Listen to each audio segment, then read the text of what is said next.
What's good? What's good? It's the one and only, but what do I know? Boxing coming back at y'all with another one, man. So we got Terence Crawford going on a Tupac Rant.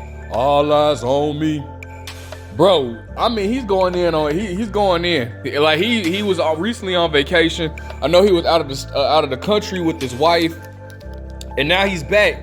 And today he got twice. So via Twitter, this is via his verified Twitter account, well now known as X. He stated, last I can recall, because he's responding to Errol, Spence, the fans, Teofimo. He said, last I can recall, we definitely got our eyes checked before every fight. I'm just saying, any boxer would know that, but casual fans will say and make up anything. In response to Errol Spence having cataract surgery and all that, Terence said, I might give y'all one more or not because y'all don't know how to appreciate greatness when you see it, lashing out on the fans. I fought everyone and everybody that was put on my table, never turned down a fight in my life, even if it was late notice. Moving up in weight, short fighters, tall fighters, strong fighters, fast fighters, boxers, brawler, etc. I fought them all right? And this is when shit get crazy. Shit's crazy. But he tags Teofimo. He says, and Teofimo, your little ASS, better worry about them little guys that's on your ASS down in your weight class. It's crazy every time I see your 304 ASS, you don't even look my way. But when you in front of cameras, you got so much to say. You are, I ain't a killer, but don't push me. Revenge is like the sweetest joy next to getting. All right. Nina says, like I said before, Jerron Ennis had two opportunities to fight me. We talking about a kid that still is fighting in the theater, make it make sense. And that's when he basically goes back to saying, you know, what I read earlier about what he said about Errol Spence or whatnot. I want to talk about this, man. First and foremost, man, I do feel like Terence Crawford does not get credit that he deserves, and a lot of people don't understand, because a lot of people they don't understand. They mix greatness with popularity, right? And a lot of the fighters that Terence Crawford fought on his resume are really good fighters, but they're just not really popular fighters. You got to think about one thing, right? A lot of people will say like Errol Spence had the better resume before they fought each other and all this type of stuff, right? Well, that's because Errol Spence was fighting at 147, where a lot of the fighters were more popular. Errol Spence had Sean Porter, Kell Brook, you know, and you know, at that time, Terence Crawford, you know, or at a particular time, Terence Crawford didn't have them.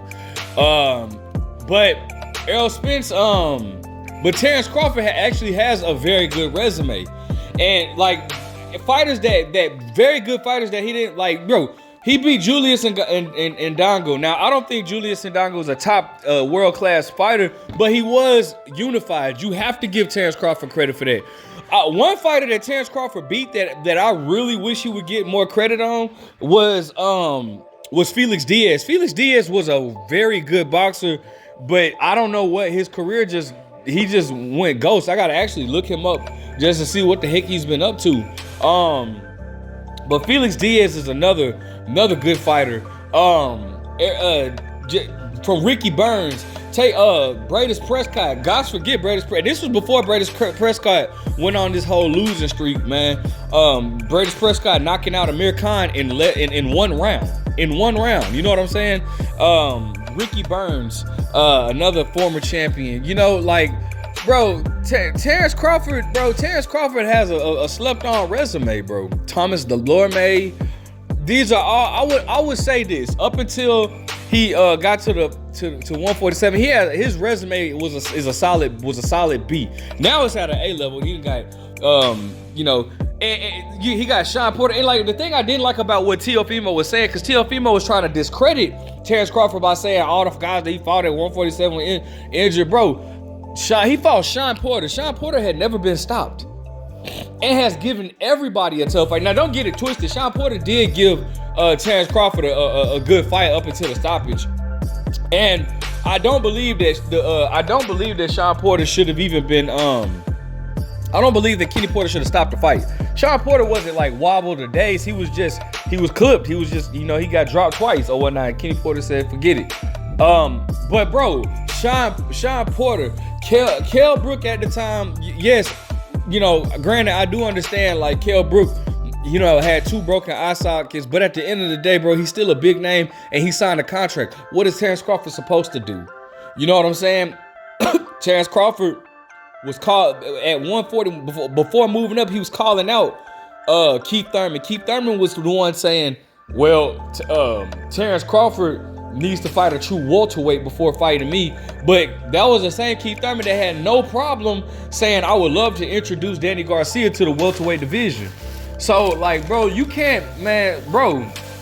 And then, of course, Errol Spence. This is a fight that we've been asking for years now.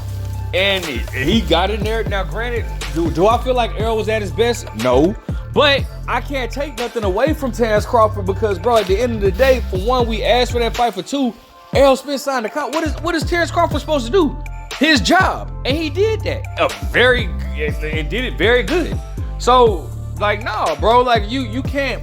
I understand the frustration that Terence Crawford has, and I feel like one of these things that these boxers got to understand is, bro, you're never going to be able to please everybody.